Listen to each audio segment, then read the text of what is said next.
پھر میرے آقا علیہ السلام فرماتے ہیں میں نے دوسری عورت کو دیکھا، اس کی کیفیت یہ تھی کہ اللہ اکبر، اس کی زبان سے اس کو جہنم میں لٹکایا گیا تھا۔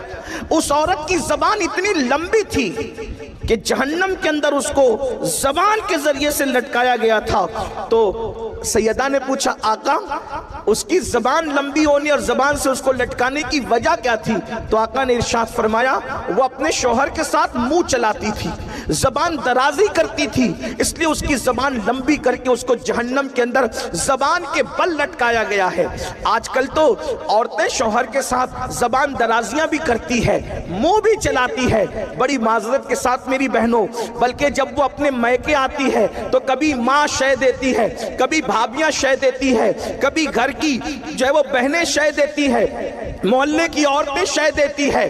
بہت زیادہ جو ہے وہ مکہ بن کر کے زندگی نہیں گزارنا، اگر کوئی ایک کہے تو تو بھی اس کو چار جواب دینا۔